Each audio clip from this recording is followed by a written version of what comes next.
If you're a doctor, engineer, executive, or just someone earning really good income, this video might sting a little because one of the biggest lies that high earners believe is, I'm smart, I make good money, so I gotta be doing just fine. But trust me, I've seen people making over $200,000, $300,000, or even $500,000 a year and still feel behind, stressed, and wonder where all the money went.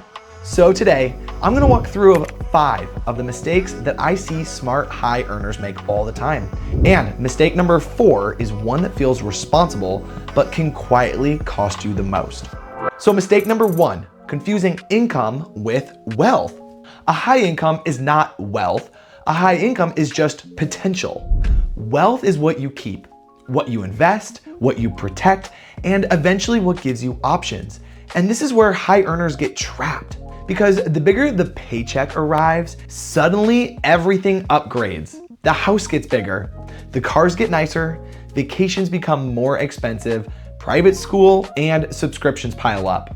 Somehow, the person making $300,000 feels just as tight as it did when they were making 90.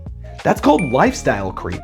But for high earners, it's sneaky because it's normal and everyone around you is doing it too.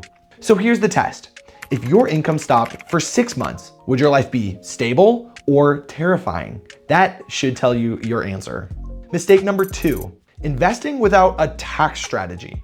A lot of smart people understand investments, but what they don't understand is where those investments should live. And it really matters.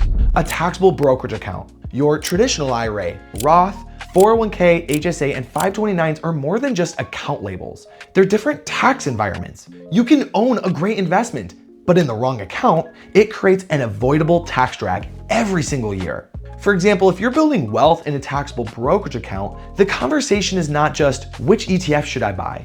It is how tax efficient is this? What kind of income does it distribute? When will I realize gains? And how does this actually fit with the rest of my financial life? That's why 2 people can own a similar investment and get very different after-tax results. Mistake number 3 is waiting too long to coordinate the big pieces together. Most people treat their financial life like a junk drawer. Investments over here, taxes over there, estate planning somewhere else, and insurance only gets touched when something goes wrong. And retirement only happens when you're already tired. But your financial life does not work in separate boxes. A Roth conversion affects taxes. Taxes affect investment withdrawals. Investment withdrawals affect your Medicare premiums. And estate planning and insurance affect you and your family. The mistake is not that these people ignore the things.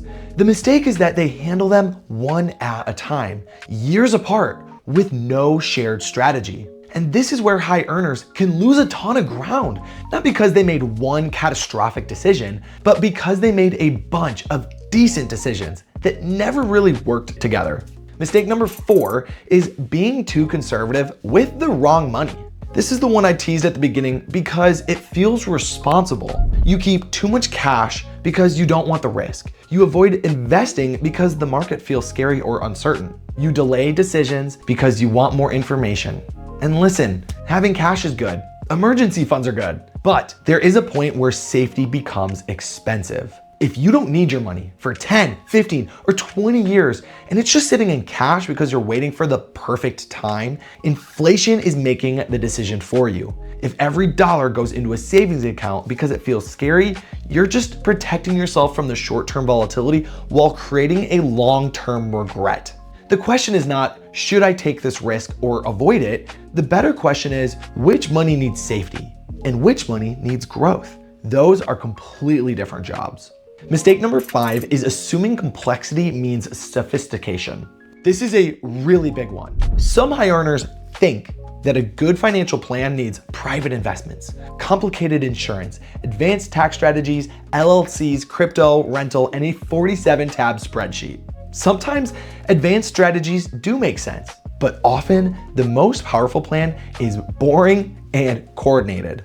Spend less, build liquidity, invest consistently, use the right accounts, keep taxes in mind, protect your family, and please avoid unnecessary fees. Make decisions before they can become urgent. It's not gonna sound flashy, but trust me, flashy is not the goal. Freedom, financial freedom is the goal. So if you're a high earner, here's the real takeaway.